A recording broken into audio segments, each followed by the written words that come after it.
Normally, one breathes at about 12 to 14 times a minute. If you breathe at 30 times a minute, that's once every 2 seconds. That's a lot. We got a call that there was a very sick patient.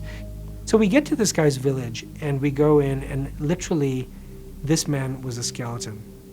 He was breathing at about 30 times a minute. And he had 2 consumptive diseases, HIV and TB.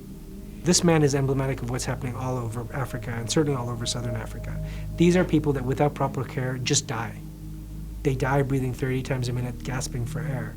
And if we can actually get them proper treatment and actually get them to the hospital, get him nutrition, get him clean water, people live. This is what we're trying to do in this program. If you look at it in its most basic way, it's about preserving human dignity, giving everyone a right to life, giving everyone a right to health, treating everyone equally. This man deserves care just like the person living in Maseru, just like the person who lives near a big hospital in South Africa. All of these people deserve the same standard of care. So I heard from him the other day that this guy's doing really well, and he's gone back to his family.